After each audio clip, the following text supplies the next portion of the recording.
오늘 아침 신문 시작합니다. 코로나 재택치료에 참여했던 일부 병원이 코로나 진료비 부당 청구 의료기관으로 간주돼 환자 관리료를 환수당할 위기에 놓였다는 기사 먼저 보겠습니다. 네, 조선일보입니다. 정부는 지난 코로나 유행 시기 코로나 재택치료 대상으로 분류된 환자를 비대면 진료한 병원들에게 환자 관리료를 지급했는데요. 당시 지침에 따르면 병원들은 환자에게 하루에 2번씩 전화한 뒤 정부가 지정한 공식 웹사이트에 환자 상태를 입력해야 했는데 일부 병원들이 이를 제대로 지키지 않은 겁니다. 국민보험공단 조사 결과 부산의 한 병원은 환자 관리료로 받은 48억 원 중 24억 원을 환수당할 위기에 처했는데 전화 기록을 공식 웹사이트가 아닌 병원 내부 전자차트에 입력했다는 이유였고요. 환자가 전화를 받지 않았거나 오후에 환자가 배정돼 전화를 하루에 한 번밖에 하지 않았다고 부당 청구로 간주된 사례도 나왔습니다. 올여름 코로나 재유행 조짐이 나타나자 정부는 코로나 입원 환자를 받는 협력병원 100곳을 모집했지만 현재 운영 중인 곳은 60곳에 불과한데요. 의료계에서는 괜히 협조했다가 불이익을 겪을까 봐 겁이 난다는 입장입니다. 같은 신문사 기사 하나 더 보겠습니다. 가을 꽃게를 놓고 최저가 경쟁이 벌어지고 있다는 기사입니다. 꽃게 금어기가 끝난 직후부터 이마트와 롯데마트, 홈플러스 등 대형마트 3사는 일제히 꽃게 행사 계획을 발표했는데요. 지난 21일 990원에서 출발한 가격이 치열한 할인전으로 864원까지 떨어졌습니다. 꽃게는 물량을 확보하려면 산지 네트워크를 형성해야 하고 신선하게 매장으로 배송해야 하기 때문에 자본력과 냉장 배송 시스템을 갖춘 대형마트의 동무대로 여겨져 왔는데요.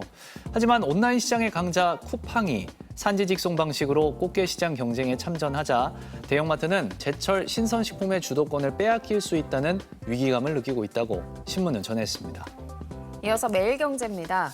지난달부터 의무화된 자살 예방 교육의 실효성이 떨어진다는 비판이 제기되고 있습니다. 10대, 20대 사망 원인 1위는 여전히 자살이고 지난해 응급실을 찾은 자살 자해 시도자 중에서도 10대는 17.8%로 20대에 이어서 두 번째로 많았는데요. 이에 따라 정부는 올해 7월부터 자살 예방 교육을 의무화했지만 온라인 동영상 교육까지 허용하면서 실효성에 의문이 제기되고 있습니다. 전문가들은 현장 교육과 맞춤형 교육이 제대로 이뤄지지 않을 것이라며 우려하고 있고요. 특히 자살 위험군 중 20% 이상을 차지하는 학교 밖 청소년들은 의무 교육 대상에서 제외돼 사각지대에 놓여 있다고 신문은 전했습니다. 다음은 중앙일보입니다. 올여름 기록적인 폭염으로 비가 내리지 않으면서 전국 곳곳에서 가뭄 피해가 발생하고 있습니다. 올해 강원도 강릉 지역 강수량은 656.5mm로 평년보다 280mm 적은데요. 비가 내리지 않아 벼가 자라지 않고 있어 벼 수확량이 크게 줄 뿐만 아니라 생활용수 공급에도 비상이 걸렸습니다.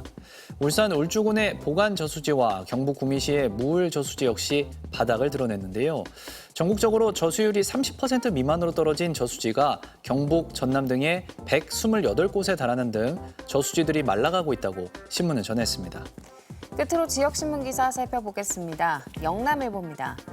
대구 퀴어 문화 축제를 앞두고 올해도 물리적 충돌이 우려된다는 기사입니다.